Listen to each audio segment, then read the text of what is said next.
إن الحمد لله نحمده ونستعينه ونستغفره ونعوذ بالله من شرور أنفسنا ومن سيئات أعمالنا. من يهده الله فلا مضل له ومن يضلله فلا هادي له، وأشهد أن لا إله إلا الله وحده لا شريك له، وأشهد أن محمدا صلى الله عليه وسلم عبده ورسوله. يا أيها الذين آمنوا اتقوا الله حق تقاته ولا تموتن إلا وأنتم مسلمون. يا أيها الناس اتقوا ربكم الذي خلقكم من نفس واحدة وخلق منها زوجها وبث منهما رجالا كثيرا ونساء، واتقوا الله الذي تساءلون به والأرحام إن الله كان عليكم رقيبا.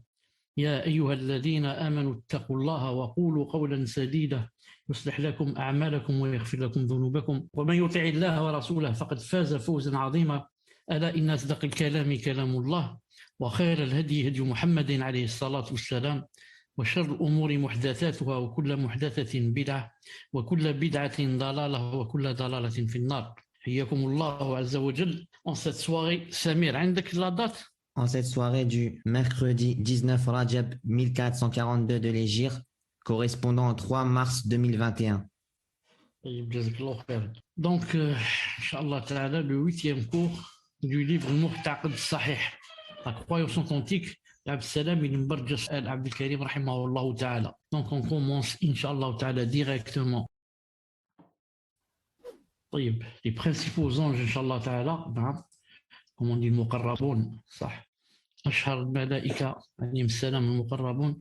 Donc on avait dit que Jibril alayhi salam, Gabriel, on dit Mikaël alayhi salam, Israfil alayhi salam, Malakul Maut, l'ange de la mort, Malaikatul Hifz alayhi salam, les anges protecteurs, Al-Kiram Al-Katiboun alayhi salam, les nobles scribes. Sinon il y en a d'autres bien sûr qu'on va voir comme ça un peu vite à la fin du cours Inch'Allah Ta'ala. Donc Jibril alayhi salam, نعم تفضل كمال. جبريل عليه السلام منهم جبريل عليه السلام الموكل بالوحي. قال تعالى: قل من كان عدوا لجبريل فإنه نزله على قلبك بإذن الله. سورة البقرة. Jibril, entre parenthèses Gabriel, alayhi salam. Parmi eux, Jibril, alayhi salam, chargé de la révélation. Allah Ta'ala a dit, selon une traduction du sens, dit: quiconque est ennemi de Jibril, que c'est lui qui, avec la permission d'Allah, a fait descendre sur ton cœur cette révélation. Al-Baqarah, verset 97. Allah Azza wa Jalla a dit au prophète alayhi salam, dis-leur, ya Muhammad, quiconque est ennemi de Jibril, que c'est lui qui, avec la permission d'Allah Azza wa Jalla, a fait descendre sur ton cœur cette révélation. Non. Pourquoi il a dit quiconque est ennemi de Jibril? Parce que les juifs, on dit Jibril c'est notre ennemi, il fait descendre la révélation sur un prophète, un messager arabe. Alors nous on n'aime pas Jibril, c'est notre ennemi. On aime Mikaël. Mikaël, on aime, c'est lui parce que il fait descendre la pluie, il ne ramène que de bonnes choses et des bienfaits. Alors Jibril c'est notre ennemi. Déjà, il nous fait beaucoup de problèmes. C'est lui qui renverse, par exemple, la terre sur ce qu'on fait, comme l'autre, ceux qui avaient été avec l'autre. C'est lui qui donne les châtiments ici sur terre, par l'ordre d'Allah subhanahu wa ta'ala. Donc, les Juifs ont dit, Jibril nous cause beaucoup de problèmes. Nous, on aime par contre, Mikaël à cause de... c'est lui le sabab pour les plantes, pour la verdure, pour les arbres, pour les fruits, pour la pluie. Alors Allah Ta'ala dit quiconque est ennemi de Jibril, alors qu'il sache que c'est avec la permission d'Allah Azza wa Jal qu'il a fait descendre sur ton cœur la révélation. Ce n'est pas il a fait ça parce qu'il a voulu faire descendre sur Mohammed, non. Parce qu'il a fait ça ordonné par Allah Azza wa Jal. Et il ne peut que le suivre. Que suivre ce que Allah Ta'ala lui a demandé.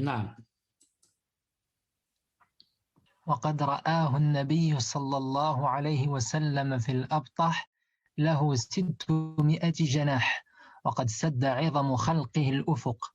ثم رآه ليلة المعراج أيضا في السماء كما قال تعالى: ولقد رآه نزلة أخرى عند سدرة المنتهى عندها جنة المأوى سورة النجم ولم يره في صورته إلا هاتين المرتين وأما بقية الأوقات ففي صورة رجل وغالبا في صورة دحية الكلبي.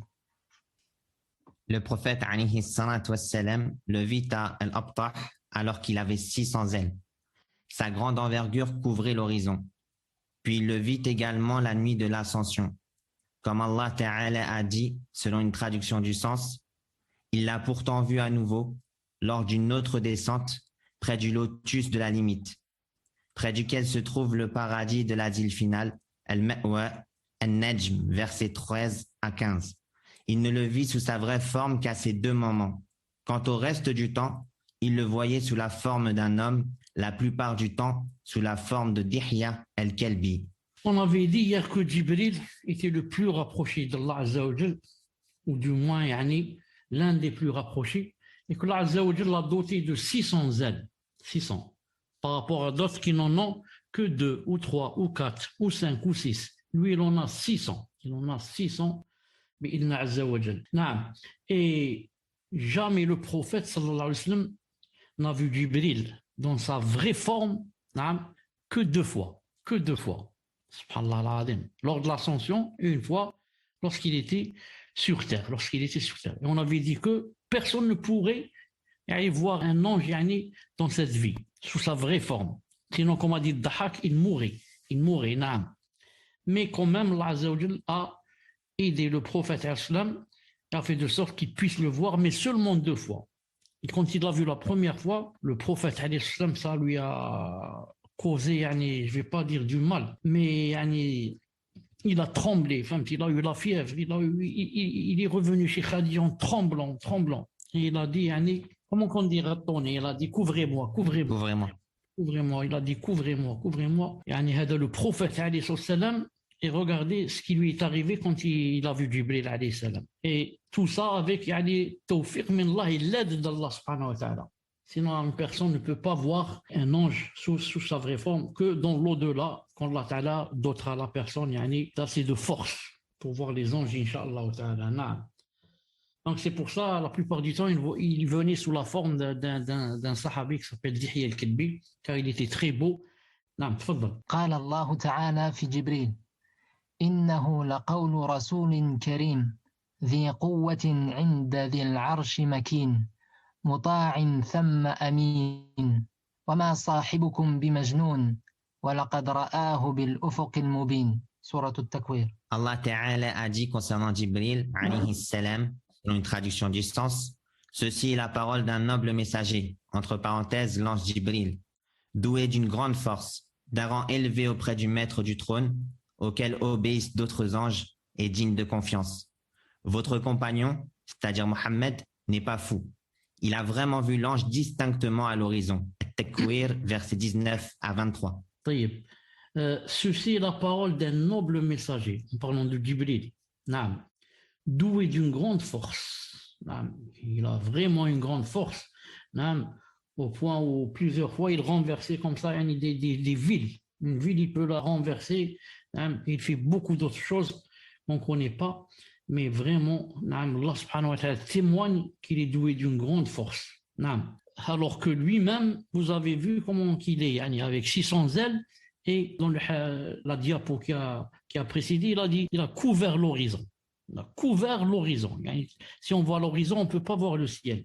Tellement, lui, avec sa taille, il a couvert tout l'horizon. Ensuite, il a un autre attribut. Il est d'un rang élevé auprès du maître du trône. Le maître du trône, c'est qui? C'est Allah subhanahu wa ta'ala. Il a un rang élevé auprès de lui, auquel obéissent d'autres anges. Et, c'est-à-dire, il commande certains anges. Et un autre qualificatif est digne de confiance. Digne de confiance. C'est, il ne fait pas ce qu'il veut, il ne fait pas ce qui lui plaît. Mais envoyé par Allah subhanahu wa ta'ala. Ensuite, il a dit, votre compagnon n'est pas fou. Quand il dit que j'ai vu Jibril, ou là, il vous raconte ces choses, il n'est pas fou. Il a vraiment vu l'ange distinctement à l'horizon. Fadal. ميكائيل عليه السلام، ومنهم ميكائيل وهو الموكل بالقطر وتصاريفه إلى حيث أمره الله عز وجل. أخرج الإمام أحمد عن أنس أن النبي صلى الله عليه وسلم قال لجبريل: ما لي لم أر ميكائيل ضاحكا قط، فقال: ما ضحك ميكائيل منذ خلقت النار. هذا الحديث ضعفه الشيخ الألباني أولا في ضعيف الجامع الصغير وزيادته صفحة 753. نعم. ثم حسنه، تراجع عن التضعيف وقرر تحسينه في السلسلة الصحيحة برقم 2511. إذن هو حديث حسن إن شاء الله تعالى. Mikaïl, entre parenthèses Michael, alayhi salam. Parmi eux, Mikaïl, alayhi salam, chargé de la pluie et sa répartition là où Allah Azza wa Jal lui en donne l'ordre. L'imam Ahmed a recueilli le hadith de Anas qui a dit que le prophète alayhi salatu wassalam a dit à Jibril: pourquoi n'ai-je jamais vu Mikaïl sourire? Il lui répondit: Mikaïl n'a plus souri depuis que le feu a été créé. Donc d'abord, Mikaïl, c'est quoi sa fonction? Chargé de la pluie et sa répartition là où Allah Azza wa Jal lui en donne l'ordre. Donc Mikaïl qui est chargé de la pluie, c'est pas lui qui décide où la verser cette pluie. En France, en Angleterre, en Arabie, c'est pas lui qui choisit. Mais là où Allah Azza wa Jal lui en donne l'ordre, lui dit: tu décharges par exemple dans tel pays ou bien dans telle ville, et lui, il exécute, c'est tout ce qu'il fait. Imam Ahmed a recueilli le hadith de Anas que le prophète a dit à Jibril: pourquoi n'ai-je jamais vu Mikaël sourire? Ce qui prouve que les anges sourient.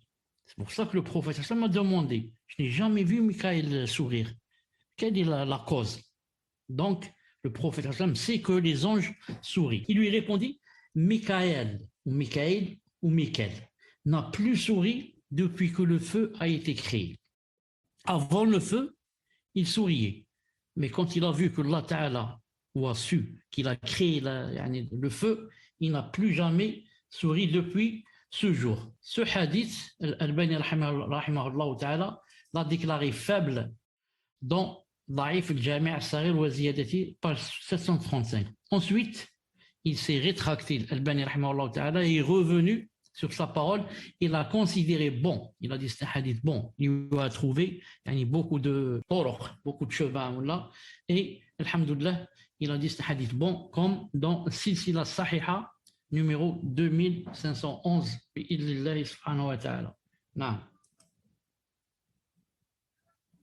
قال الله تعالى في ميكائيل: من كان عدوا لله وملائكته ورسله وجبريل وميكال فإن الله عدو للكافرين. سورة البقرة.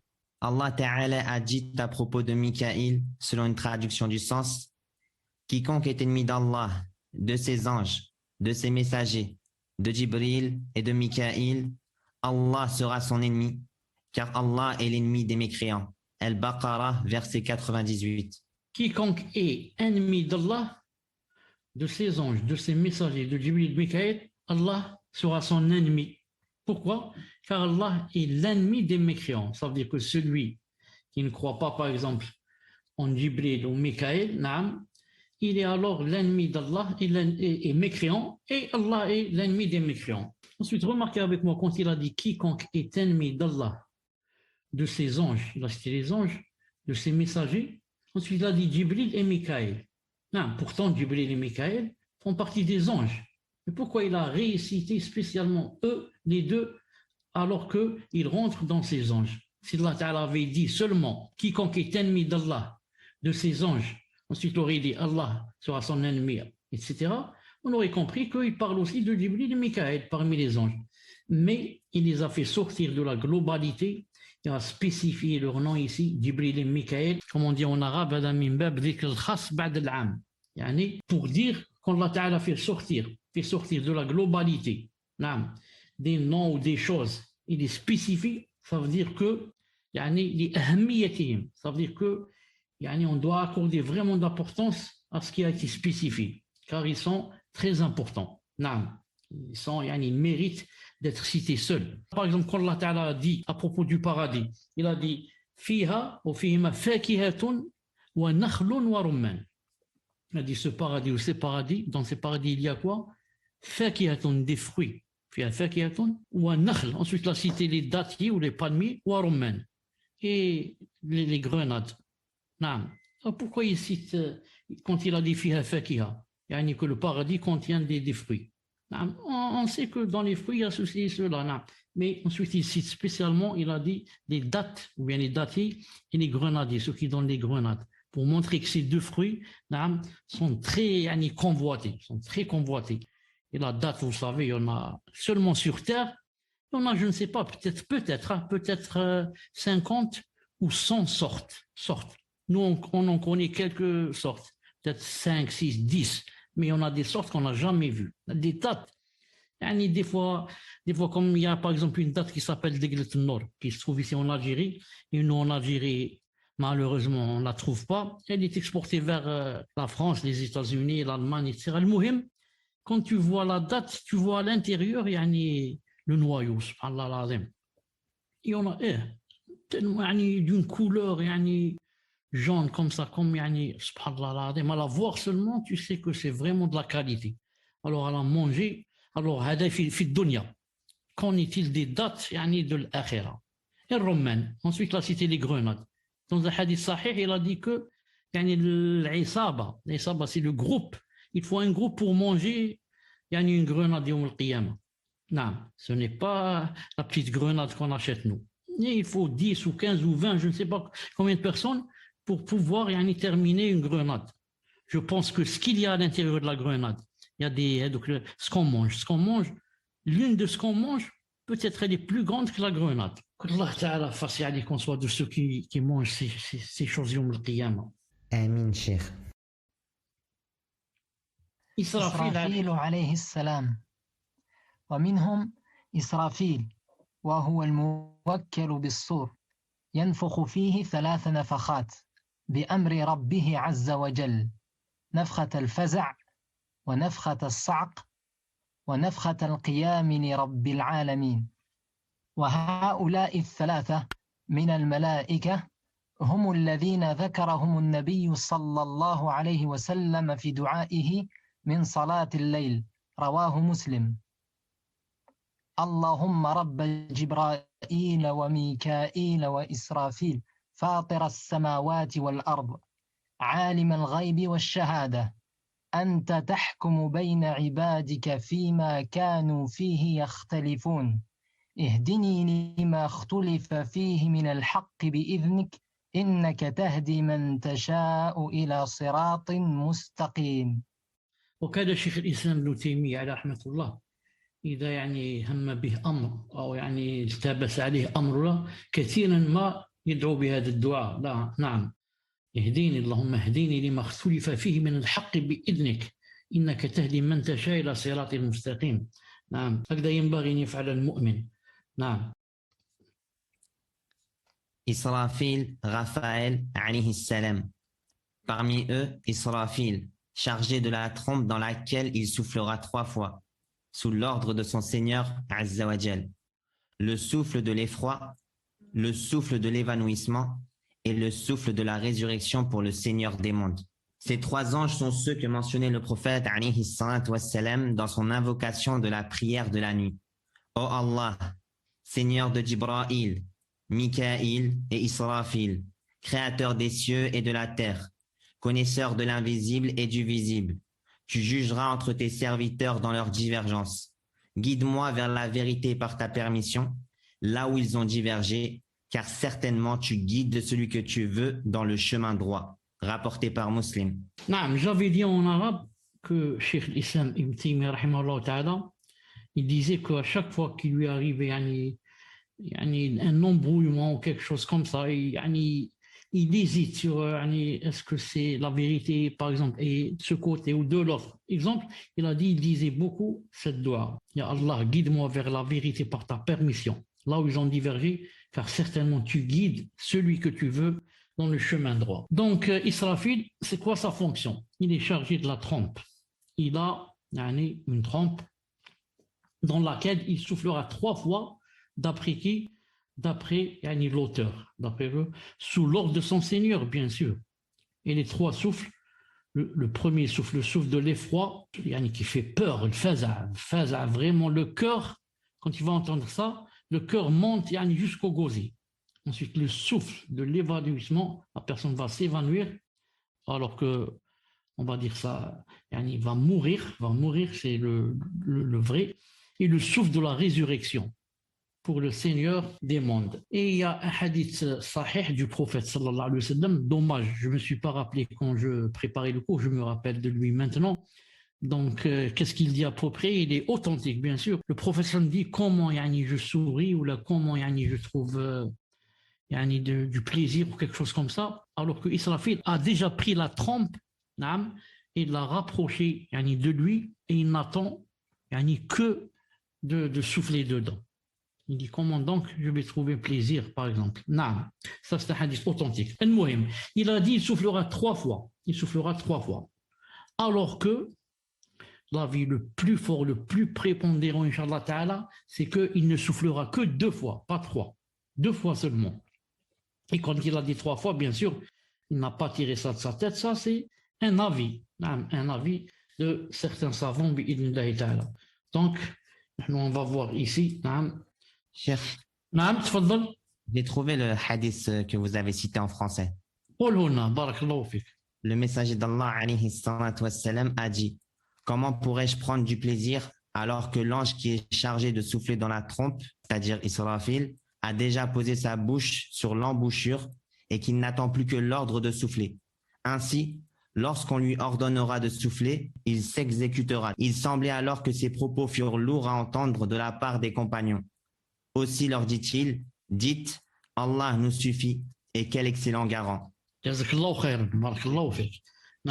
Donc il a déjà rapproché la trompe de sa bouche. En citant le hadith, moi, avant ce que tu cites toi en français, j'ai pas voulu dire le mot bouche, j'en étais pas très sûr. Maintenant, en entendant cela, donc, regardez, les anges ont aussi, ou du moins Israfil, a une bouche.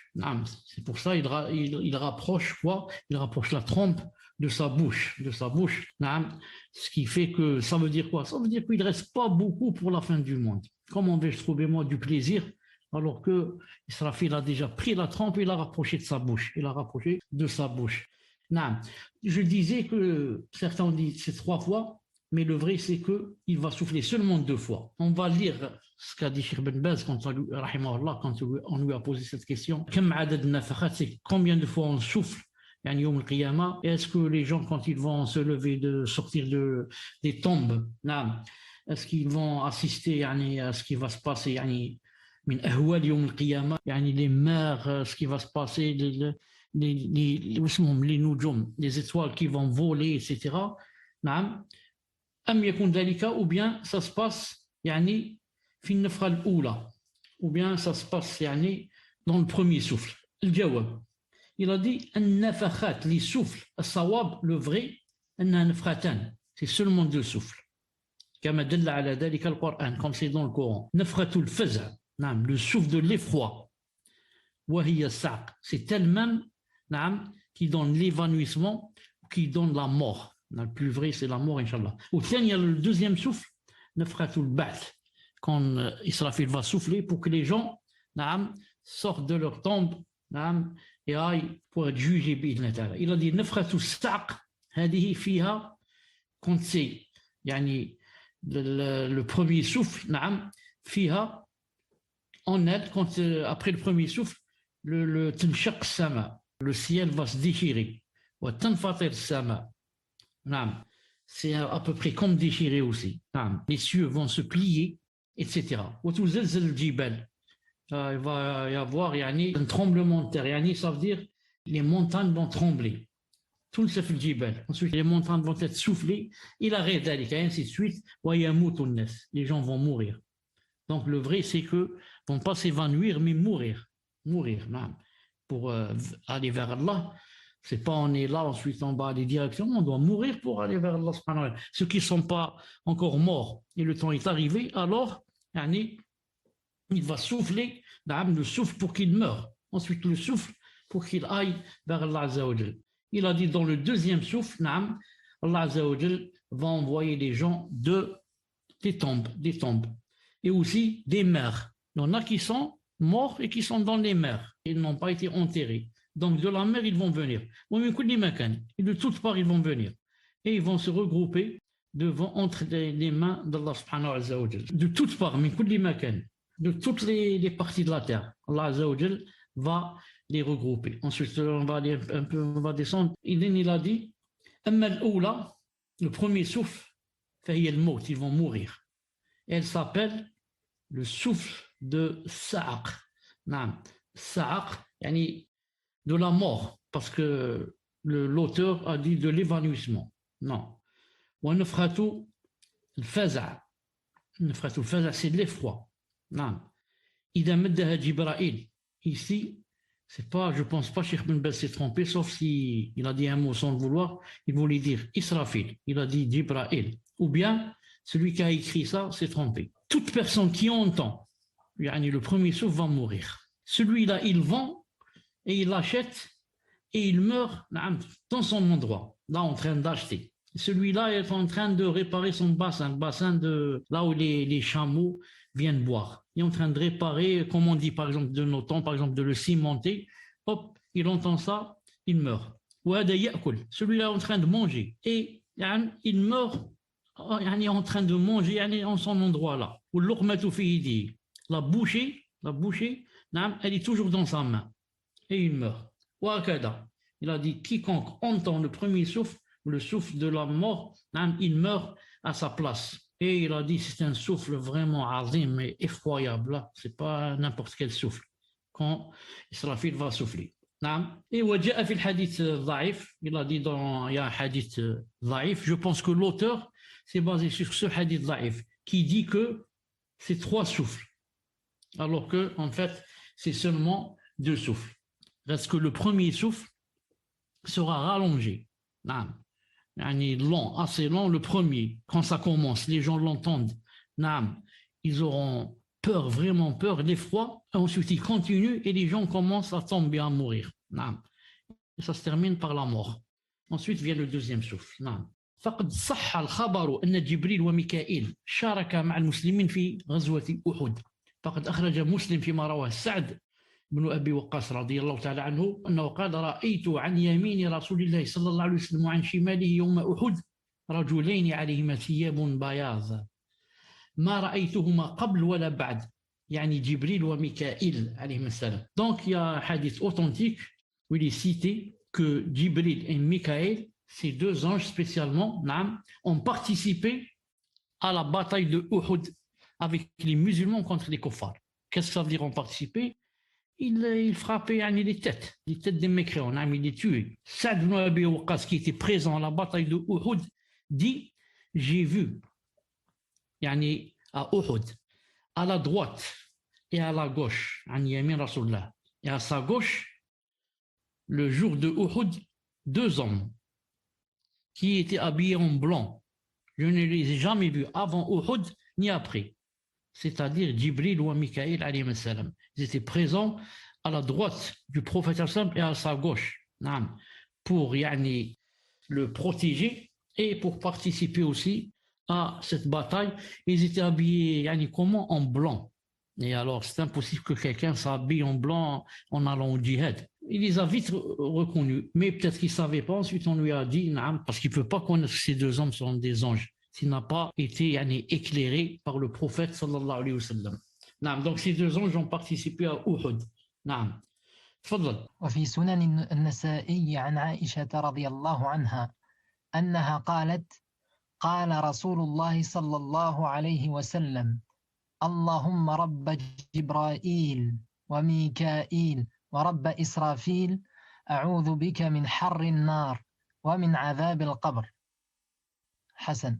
Dans Sunan al-Nasa'i, d'après Aïcha, radiyallahu ta'ala anha, qui a dit, le messager d'Allah, alayhi salatu wassalam, a dit, ô Allah, Seigneur de Jibra'il, Mikaïl et le Seigneur d'Israfil, je cherche refuge auprès de toi contre la chaleur du feu et contre le châtiment de la tombe.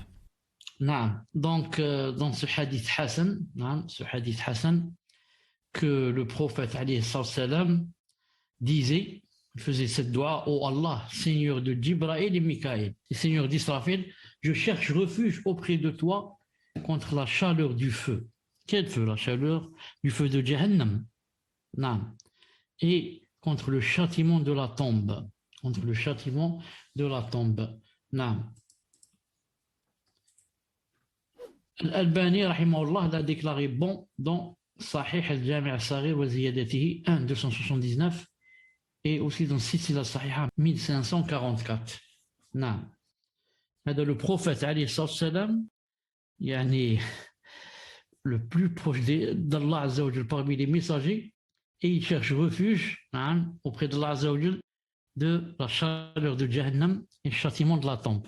Qu'en est-il par rapport à nous les insouciants qui on croit qu'on va être c'est sûr qu'on va être épargné du châtiment de la tombe ou bien de la chaleur du feu, alors que rien n'est sûr. Rien n'est sûr. qu'Allah subhanahu wa ta'ala nous préserve. Amin. Amin, cher. ملك الموت عليه السلام ومنهم ملك الموت وهو الموكل بقبض الأرواح قال تعالى قل يتوفاكم ملك الموت الذي وكل بكم ثم إلى ربكم ترجعون سورة السجدة. L'ange de la mort, alayhi salam. Parmi eux, l'ange de la mort, chargé de prendre les âmes. Allah Ta'ala a dit, selon une traduction du sens, répond, l'ange de la mort qui est chargé de s'occuper de vous, vous fera mourir. Ensuite, vous serez ramenés vers votre Seigneur. Sajda, verset 11. Parmi les anges, il y a celui de la mort, avec lequel nous tous on a un rendez-vous, qu'on le veuille ou pas. Même si toi tu lui donnes pas rendez-vous, lui il te donne rendez-vous. Il te l'a déjà donné, mais il sait pas. Même lui il sait pas c'est quand. C'est tout. Mais on a tous rendez-vous avec lui et il va venir, qu'on le veuille ou pas, et sans nous avertir. Sans nous avertir. Et alhamdoulilah que ça soit sans avertissement. Sinon, personne ne vivrait avec de la joie ou du plaisir. Sachant que l'ange de la mort va venir même dans 10 ans, c'est très difficile. 10 ans, ça passe très vite. Donc chaque nuit, il va mettre un calendrier auprès de lui et il va cocher. Il enlève les jours. Donc, c'est quelle vie? Donc, alhamdoulilah que personne ne sait. Chaque personne est contente, elle vit son jour normalement, bien sûr, en prenant les précautions, bien sûr, mais elle ne sait pas. Alhamdoulilah, ça c'est une ni'ma d'Allah subhanahu wa ta'ala. Donc, qu'est-ce qu'il est chargé? De prendre les âmes. Et qu'est-ce qu'il fait? Sa fonction, c'est prendre les âmes. Allah Ta'ala a dit, réponds, ça s'écrit avec S à la fin, réponds. C'est le présent de l'impératif. Les verbes répondre, comprendre, rendre, Daïman répond ou la rend ou la comprend, c'est avec un S, Inch'Allah Ta'ala. Donc répond, l'ange de la mort qui est chargé de s'occuper de vous, vous fera mourir. Qui est chargé. C'est pas lui qui fait ce qu'il veut. Il dit aujourd'hui, je vais enlever l'âme de X, et il choisit. Il dit peut-être pas aujourd'hui, je laisse pour demain. Aujourd'hui, je vais vers son voisin. Non, il est chargé. Il exécute. On lui donne l'ordre, il y va. Donc, c'est lui qui vous fera mourir. Ensuite, vous serez ramené vers votre Seigneur. Et certains ont posé la question, je crois, à l'imam Malik, rahimahullah ta'ala. Ils lui ont dit, et par rapport aux autres choses, Allah Ta'ala dit, ici, l'ange de la mort qui est chargé de s'occuper de vous les humains, mais pas nous, les animaux, les souris, les cafards. Qui les fait mourir? Il a dit, c'est toujours lui. Il a dit, c'est Malik al-Maut. Il n'y a pas un autre. C'est le seul à être occupé. Sa fonction, c'est d'enlever les âmes.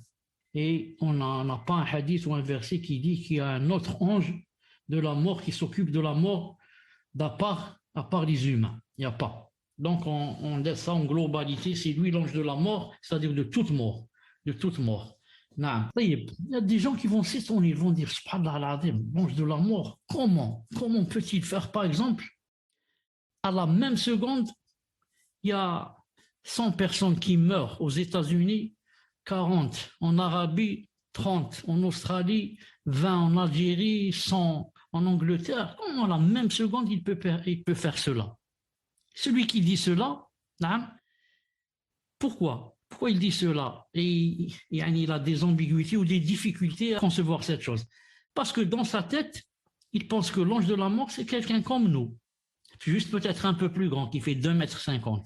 C'est tout. Au lieu de faire 1,70 m, il fait 2,50 m ou 3. Alors comment il va courir? Il va courir d'ici vers l'Angleterre, ensuite vers l'autre pays, vers là. Peut-être qu'il va prendre l'avion. Ce qu'il faut savoir, c'est les anges, ont une force. Pourquoi, quand on a cité que dans le cours passé qu'ils avaient des ailes pour traverser de longues et très longues distances en moins d'une seconde, millième de seconde, le milliardième de seconde. C'est pour ça que Allah Ta'ala leur a donné des anges. Donc je disais que l'ange de la mort leur a donné des ailes, Cheikh. Et qu'est-ce qu'il leur a donné des anges? Naam. leur a donné des ailes. Donc il ne faut pas concevoir les choses d'après ce qu'on pense nous, mais d'après ce qu'il existe vraiment et comment qu'ils sont et comment Allah subhanahu wa ta'ala les a créés. Regardez ici, je donne un exemple. An Jabir radiallahu ta'ala anhu, que le prophète a dit, il m'a été permis de parler ou de raconter ou de rapporter d'un des anges d'Allah subhanahu wa ta'ala. Je vais vous parler d'un des anges d'Allah subhanahu wa ta'ala, min hamalati al-arsh. Parmi les anges, il y en a qui ont la fonction de quoi? De porter le trône d'Allah subhanahu wa ta'ala, de le porter. Et ils sont 8, comme dans le Coran. Il a dit, cet ange-là, qui fait partie de ceux qui portent le trône, et qui sont 8, entre le lobe de son oreille, là où les femmes mettent, comment ça s'appelle, ce qu'elles mettent dans les oreilles? Boucle d'oreille. Et les boucles d'oreille. Là, entre le plus bas de l'oreille, la distance entre le plus bas de son oreille et juste en bas, la fin de l'épaule, c'est-à-dire qui est du côté du cou. Qu'est-ce qu'il y a? Attends, je vais mesurer moi, dans mon oreille et là, je viens d'ouvrir mes doigts, je viens d'ouvrir le pouce et l'index. Il y a cette distance, qui est peut-être, je ne sais pas, peut-être 8 cm peut-être. Alors que cet ange, entre son oreille et la fin de son épaule, il y a la distance de 700 années. 700 ans. 1 an, 2 ans, 3, 4, 5, 100, 700. Comment 700? À vol d'oiseau. Subhanallah. Sahih Abi Daoud. À vol d'oiseau. Maintenant, je prends un pigeon. Et je le jette comme ça en l'air, il commence à voler. Imaginez, ce pigeon ne va pas s'arrêter de voler 700 ans. Quelle distance il va traverser? Samir, tu as une idée de la distance qu'il va traverser? C'est immense, Cheikh. Le tour du monde, je ne sais pas combien de fois. Voilà, tour du monde, peut-être des millions de fois. Peut-être. Non. Imaginez la distance seulement entre son oreille et l'épaule, et le bas de l'épaule. Imaginez maintenant entre sa tête, le dessus de sa tête, et le plus bas de ses pieds. De toute façon, ça va venir. Le hadith va venir. Non. An Anas, قال رسول الله صلى الله عليه وسلم أذن لي, il m'a été permis que je rapporte d'un des anges qui porte le trône d'Allah Azza wa Jal. Comment qu'il est? Ses 2 pieds sont dans le plus bas, le plus profond de la terre, c'est-à-dire la 7e terre, tout à fait en bas. C'est pas la terre sur laquelle on est debout, mais si on va creuser jusqu'à tout à fait en bas. Donc, ses pieds sont tout à fait en bas dans la 7e terre, et sur sa corne, cet ange ici il a cité une corne. Il n'a pas dit 2, moi je dis une. Peut-être qu'il en a 2, peut-être, mais il a cité, il a dit sur sa corne, est porté le trône. Donc, ses pieds, ses 2 pieds sont au plus bas de la terre, et le trône sur sa tête, entre l'aube de son oreille et son épaule, à vol d'oiseau, 700 ans. À vol d'oiseau, 700 ans. Que dit cet ange? Toujours en train de dire, يقول Subhanak haythu kunt. Subhanak ya Allah. Subhanak haythu kunt. Là où tu es. Subhanak. Naam. Sahih. L'Albani, il a dit Sahih. Dans le 6, il a Sahih numéro 150. Non. Donc voilà, maintenant tu comprends que l'ange de la mort, pour lui, c'est très très très facile d'être ici et partout à la fois. Non, tellement, peut-être pour lui, la terre, toute la terre, peut-être pour lui, c'est comme un pois chiche. Imagine, est-ce que toi, on te ramène un pois chiche ou une lentille et c'est difficile pour toi avec ton doigt d'être sur elle en même temps, sur toute la lentille. Cheikh, une fois, Cheikh, j'ai entendu une personne qui est quelqu'un dans un pays d'Afrique, on lui a dit comment il fait l'ange de la mort pour avoir plusieurs personnes en même temps. Il a dit, et toi, quand tu envoies un email, tu l'envoies à des milliers de personnes en même temps. Seulement, on peut envoyer des milliers de mails à la fois. Un seul à des milliers. Et certains ont dit aussi, juste pour rapprocher comme ça de la tête la conception, sinon c'est une question de foi, c'est tout. Là, on a dit, par exemple, la ville de Paris, par exemple, aussi grande qu'elle soit, il est possible, je pense que même ça existe dans toutes les grandes villes, il est possible qu'il y ait un seul bouton pour éteindre toute la lumière sur Paris. C'est possible, non. Un seul bouton, il éteint des milliers ou des milliers de lampes. Je ne dis pas que c'est la même chose, mais c'est juste pour rapprocher un peu la conception, c'est tout. طيب. ملائكة الحفظ عليهم السلام، ومنهم الملائكة الموكلون بحفظ بني آدم في كل حالاته من حل وسفر ونوم ويقظة. قال تعالى: سواء منكم من أسر القول ومن جهر به ومن هو مستخف بالليل وسارب بالنهار له معقبات من بين يديه ومن خلفه يحفظونه من أمر الله إن الله لا يغير ما بقوم حتى يغيروا ما بأنفسهم وإذا أراد الله بقوم سوءا فلا مرد له وما لهم من دونه من وال. سورة الرعد. قال ابن عباس رضي الله عنهما في قوله تعالى: له معقبات ملائكة يحفظونه من بين يديه ومن خلفه فإذا جاء قدره خلوا عنه. خلوا. Samir, quand tu as parlé tout à l'heure du mail et des mails, ou que ça fait quelque temps, peut-être maintenant 20 jours ou plus, que je ne réponds plus sur le mail. Ils sont très occupés, donc je m'excuse de ceux et celles qui envoient, lesquels attendent, Inch'Allah Ta'ala, jusqu'à nouvelle décision, Inch'Allah Ta'ala. Pas en cette période. Barakallahu fikum, Cheikh. Les anges protecteurs, alayhimus salam. Parmi eux, les anges chargés de protéger les enfants de Adam dans toutes ces situations, en résidence, en voyage, sommeil et réveil.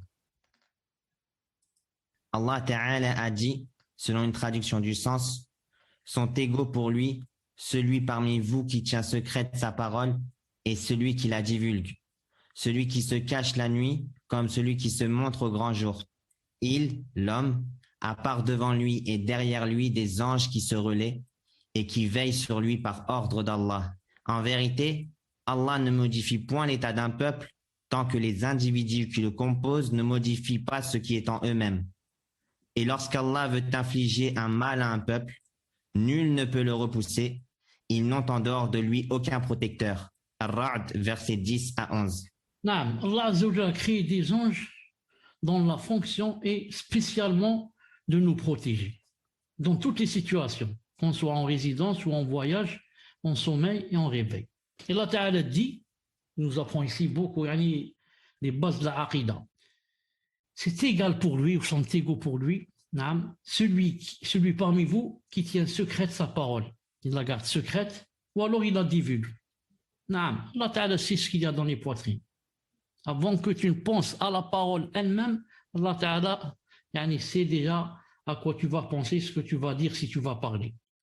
Et celui qui se cache la nuit, tu te caches la nuit des gens, mais tu peux pas te cacher d'Allah subhanahu wa ta'ala, comme celui qui se montre au grand jour. Tout ça, c'est égal pour Allah ta'ala. L'homme, c'est-à-dire l'homme, a par devant lui, voilà le témoin, a par devant lui et derrière lui des anges qui se relaient, qui, disons, par groupe. Un groupe part, un groupe revient. Pourquoi? Juste pour nous protéger et veiller sur nous, sur l'homme. Par qui? Par ordre d'Allah subhanahu wa ta'ala. S'il n'y avait pas ces anges, on n'aurait pas peut-être pu vivre. Beaucoup de problèmes nous seraient arrivés. Non. Il y a par exemple, je donne un exemple. Là. Des fois, la personne marche, ensuite il y a un pot de fleurs qui tombe, par exemple, du 5e, et subhanallah al-azim, qui rate la personne d'1 centimètre ou là. Les anges nous protègent bi'idhnillah subhanahu wa ta'ala, et même de choses qu'on ne voit pas. Peut-être toi tu marches, il y a quelqu'un qui t'a frappé avec un caillou vers ton dos. Il est derrière ton dos, mais tu ne sais pas, et le caillou est arrêté par l'ange. Et toi, tu ne remarques même pas qu'on a essayé de te frapper, par exemple, avec un caillou ou de tirer une balle sur toi. Là. Mais si le décret vient et si ce qui est écrit sur la table préservée arrive, personne, même ces anges-là, ne peuvent rien faire. Donc il vient le qada, il se retire. Mais tant qu'il n'y a pas le qada, tout ce qui peut nous nuire, ils sont là pour veiller, Inch'Allah ta'ala, sur nous. Ça, c'est une grande ni'ma bi'illah. Ensuite, il nous apprend une autre base sur le aqidah très importante. Il a dit, Allah ne modifie point l'état d'un peuple tant que les individus qui le composent ne modifient pas ce qui est en eux-mêmes. La personne à laquelle on dit, commence à prier, qui ne prie pas. Et il te dit, Allah yahdini, qu'Allah ta'ala me guide. C'est-à-dire, j'attends la guidée d'Allah. Donc, reste comme ça, dans un bar, commande une bière et attends. Et attends que la guidée vienne. Allah ta'ala, qu'est-ce qu'il t'a dit? Jamais il ne modifie l'état d'un peuple tant que le peuple lui-même ne modifie pas. Jamais Allah ne modifie l'état d'une personne tant que la personne elle-même ne se modifie pas. C'est-à-dire, toi, tu prends la décision. Tu dis, j'arrête moi de cette mauvaise route. J'arrête moi de cette drogue. J'arrête de cette prostitution. Je veux faire tauba. Allah Ta'ala, quand il entend ça de toi, ou même si tu ne dis pas ça, il voit dans ton cœur, et il trouve cette chose, ce sentiment-là, il commence à te guider. Ensuite, si toi tu termines, lui il termine. Jusqu'à ce que la guidée se termine et tu deviens vraiment quelqu'un interdit. Mais comme j'ai dit tout à l'heure, rester dans le mauvais chemin et dire Allah yahdini, alors tu peux attendre. Tu peux attendre. Tu contredis le Coran. Le Coran a dit Allah ne modifie point l'état d'un peuple tant que les individus ne modifient pas ce qui est en eux-mêmes. Modifie, Allah Ta'ala, il modifie. Reste comme ça, Allah Ta'ala te laisse comme ça, jusqu'à ce que tu meurs comme ça. Alors, quand on dit à une femme, pourquoi tu ne mets pas le voile, elle dit, ou celle qui est devant elle, elle dit, Allah yahdiha, Allah yahdiha. Et l'autre, elle va dire, oui, Allah yahdini. C'est comme si, c'est pas de ma faute. C'est Allah qui ne m'a pas guidé. Et moi, qu'est-ce que je peux faire? Allah Ta'ala ne m'a pas guidé et moi, je vais mettre le voile. Donc ça, c'est une tromperie, une ruse du shaitan. Mais toi, décide, dis-moi, si je meurs comme ça, c'est grave. C'est l'un des grands péchés. Et le hadith a dit qu'elle ne rentre pas au paradis. Même si le vrai sens du hadith, c'est pas qu'elle ne rentre jamais. Tout croyant rentre au paradis s'il meurt sur le tawhid. Mais elle ne rentre pas parmi les premières. Et rester comme ça, à attendre, je ne sais pas combien d'années pour rentrer. Donc ça, si on n'est pas passé déjà par Jahannam, à cause de l'avoir pas mis. Alors, comme je disais, si la personne commence à s'intéresser, à demander quelles sont les choses du voile et ceci, cela, Allah Ta'ala va la guider. Mais si elle dit, c'est pas de ma faute et j'attends, alors qu'elle attende. Qu'elle attende, on va voir. Et ensuite, une autre base de l'Aqidah, très importante aussi, et lorsque Allah Ta'ala veut infliger un mal à un peuple, nul ne peut le repousser. Ils n'ont en dehors de lui aucun protecteur. Et le contraire est vrai. Si Allah Ta'ala veut donner un bien à un peuple, nul ne peut le repousser aussi. Non. Mais s'il veut donner aussi et infliger un mal ou un châtiment, nul ne peut le repousser. Regardez seulement les tremblements de terre, quand il est à 6, 7 échelles Richter. 7, c'est grave, ça fait tomber même beaucoup de maisons et des immeubles. On va voir si les Américains ou les Français ou les Japonais et les Chinois et les Russes réunis s'ils peuvent l'arrêter. Ou s'ils peuvent même le prévoir. On a ici quelqu'un en Algérie, à chaque fois il dit il va y avoir un tremblement dans 15 jours, là, dans un an, là, et jamais ça c'est arrivé. Jamais c'est arrivé. Et même supposons, là, tu as su qu'il y a un tremblement de terre qui va venir. Tu peux l'arrêter avec ta science et ta technologie, tes fusées, et je ne sais quoi. Tu peux arrêter le tremblement de terre. On continue, Inch'Allah. Ibn Abbas, radiyallahu ta'ala anhu, a dit, tfaddal. Ibn Abbas, radiyallahu anhuma, a dit dans l'explication de la parole d'Allah Ta'ala, selon une traduction du sens, l'homme a avec lui des anges qui se relaient. Ce sont des anges qui protègent ses devants et ses arrières. Puis quand vient le destin, ils se retirent de lui. C'est ce qu'on a cité tout à l'heure. Tant que le destin n'est pas venu, il le protège par devant et par arrière. Il y a même des anges qui se relaient pour faire ce travail. Mais quand vient le destin, il se retire de lui. الكرام الكاتبون عليهم السلام ومنهم الكرام الكاتبون وهم الذين يكتبون أعمال العباد من خير وشر قال تعالى وإن عليكم لحافظين كراما كاتبين يعلمون ما تفعلون سورة الانفطار. Les nobles scribes, alayhimus salam. Parmi eux, les nobles scribes. Et ce sont ceux qui inscrivent les œuvres des serviteurs en bien et en mal. Allah Ta'ala a dit, selon une traduction du sens, alors que veillent sur vous des gardiens, de nobles scribes qui savent ce que vous faites. Al-Infitar, versets 10 à 12. Donc nous tous, on a les nobles scribes. Et on a un à notre droite qui écrit les bonnes choses et les hasanat, et un autre à notre gauche qui écrit ce qu'on fait de mal. De toute façon, tout ce qu'on dit est écrit. Tout ce qu'on dit, qu'il soit bon ou mauvais. Ensuite, le jugement sera devant Allah Yawm al-Qiyamah pour les bonnes choses qui ont été écrites et le châtiment, si Allah Ta'ala ne pardonne pas, pour les mauvaises choses qui ont été écrites. Et ce qui est écrit, c'est ce qu'on fait et ce qu'on dit aussi. Ça rentre les paroles, bien sûr, parce que parler, c'est faire. Quand tu as parlé, ça veut dire tu as fait. كثرة الملائكة عليهم السلام وقد أخبر صلى الله عليه وسلم أن البيت المعمور في السماء يدخله وفي رواية يصلي فيه كل يوم 70,000 ملك ثم لا يعودون إليه آخر ما عليهم. La multitude des anges, alayhimus salam. Le prophète alayhi salatu wassalam a informé que la maison peuplée est dans le ciel. Chaque jour, il y entre, et dans une autre version, il y prie 70 000 anges, puis ne reviennent plus jamais. Donc, la multitude des anges ne la connaît qu'Allah subhanahu wa ta'ala. Le nombre des anges, vraiment nombreux. Imagine seulement dans la maison peuplée qui se trouve dans le ciel, les savants disent c'est une maison qui ressemble à la Kaaba, Et certains ont dit même qu'elle est au-dessus, juste au-dessus de la Kaaba. C'est-à-dire si quelqu'un tombait du ciel, de la maison peuplée, il tomberait sur la Kaaba. Dans cette maison, chaque jour, imaginez chaque jour, depuis qu'Allah Ta'ala a créé cette maison, il y a chaque jour, il y entre dans une version, il y prie à l'intérieur, combien? 70 000 anges, puis n'y reviennent plus jamais. Imaginez, depuis qu'Allah Ta'ala a créé la création, ou bien a créé cette maison. 70 000 chaque jour, et n'y reviennent plus jamais, reviennent 70 000 autres. Ensuite, le troisième jour, 70 000, le quatrième, 70 000, jusqu'à maintenant, des millions d'années, chaque jour 70 000. Combien qu'il doit y avoir d'anges? Combien qu'il doit y avoir d'anges?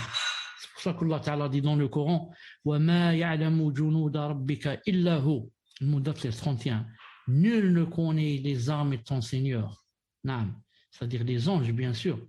En priorité, les anges. À part lui. À part lui. Il y a parmi ses armées tout ce qu'il a créé. Naam. Mais en priorité, ils ont dit les anges. Subhanallah al-Azim. Naam. من أنكر وجود الملائكة كفر ومن أنكر وجود الملائكة فقد كفر بإجماع المسلمين قال تعالى ومن يكفر بالله وملائكته وكتبه ورسله واليوم الآخر فقد ضل ضلالا بعيدا سورة النساء. Quiconque renie l'existence des anges mécroit.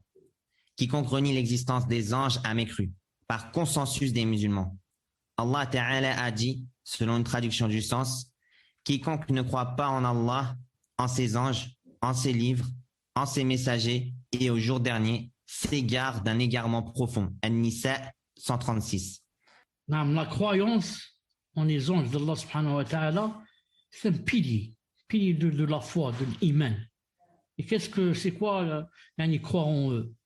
Croire en leur existence et croire en leurs noms, pour ceux dont on connaît les noms comme Jibril, Mikaël, Israfil. Croire en leurs fonctions, ce qu'ils font, pour ceux dont on connaît les fonctions. Et pour terminer, Inch'Allah Ta'ala, on va citer certains anges comme ça très vite et on termine avec. Il y a par exemple Malak al-Qabr, il y a les deux anges de la tombe, Nakir ou Munkar. Il y a les anges du paradis, qui ouvrent les portes, qui accueillent les gens, qui leur montrent à l'intérieur du paradis, etc. Il y a ceux de l'enfer, les anges de l'enfer, qu'Allah Ta'ala nous protège. Ceux qui exécutent les châtiments en enfer, ceux qu'Allah Ta'ala nous protège. Il y a Harut ou Marut, ceux qui ont été envoyés comme fitna aux gens pour leur apprendre la sorcellerie. Ce sont deux anges. Il y a les 8 qui portent le trône d'Allah subhanahu wa ta'ala. Et on a vu comment qu'ils étaient, on a vu certains. Il y a des anges qui spécialement marchent sur la terre pour chercher ceux qui sont en train de faire le dhikr et qui parlent sur le Coran. Ça s'appelle les siyahoun. Il y a un hadith authentique et il reste avec les gens qui font le dhikr. Ils cherchent spécialement, leur fonction c'est ceux-là. Et il y a ceux qui viennent chaque vendredi devant les portes des mosquées et ils attendent et ils écrivent au premier, au deuxième, troisième. Quand l'imam monte sur le mimbar, ils ferment leurs livres. Ceux-là, il y en a ceux qui attendent, spécialement les gens qui restent, les hommes qui, dans la mosquée, après avoir prié une salat, ils attendent la deuxième. Spécialement ceux qui font cette chose, il y a des anges qui leur font des doigts, tant que ils sont assis à leur place et ils n'ont pas quitté leur place. Ensuite, il y a ceux de la Jumu'ah. Ensuite, il y a un ange spécialement, l'ange des montagnes. Celui qui a été envoyé au prophète al-Islam pour lui dire, Allah Ta'ala m'a envoyé, c'est Jibril qui lui a dit, il y a l'ange des montagnes qui te passe le salam, il t'a dit, Allah m'a envoyé, regarde ce que tu veux, décide, si tu veux, je vais renverser ces deux montagnes sur les kuffars. Et là, le prophète m'a dit non, non. Et il y a Rad. Rad, c'est le tonnerre en français. Mais en arabe, ça s'appelle Rad. Et Rad, c'est un ange. Il s'appelle Rad. Dans le hadith authentique, il a dit Rad, le tonnerre, c'est un ange parmi les anges. La fonction, c'est les nuages. Comment les diriger et faire ce bruit. Parce qu'il a quelque chose comme des flambeaux dans sa main. Quand il dirige les nuages avec les flambeaux, ça donne ce qu'on entend, le tonnerre. Mais en fait, Rad, c'est un ange. C'est un ange parmi les anges. Non. Il y a les anges qui ont lavé Adam alayhi salam quand il est mort. Et il y a des anges qui font spécialement des doigts chaque matin. Non. Dans le hadith authentique, il dit il y a 2 anges, ou alors il y a un ange, je ne me rappelle plus du nombre. Non. Il a dit chaque matin, si la personne fait une sadaqa, une aumône, les anges ou bien l'ange dit Ya Rab, donne à celui qui vient de donner, yani, compense-le et yani, redonne-lui yani, ce qu'il a fait sortir. Et font des doigts contre celui qui ne donne pas. Ils disent Ya Allah, celui qui n'a pas donné, hein, qui a été avare, fais-lui perdre yani, ce qu'il a. Et il y a des anges qui sont envoyés spécialement pour tester les gens comme ceux qui ont été envoyés aux enfants d'Israël par rapport aux chauves et par rapport aux non-voyants et par rapport à celui qui avait, c'est pas la lèpre, Vitigo, je crois, Vitigo, si ça existe ça. Donc ils ont été éprouvés par qui? Par des anges. Voilà, Inch'Allah Ta'ala pour aujourd'hui. On se rencontre, Inch'Allah Ta'ala, dans le prochain cours. Subhanak Allahumma bihamdik. أشهد أن لا إله إلا أنت أستغفرك وأتوب إليك. السلام عليكم ورحمة الله وبركاته. السلام ورحمة الله وبركاته. جزاكم الله خيرا شيخ، بارك الله فيكم.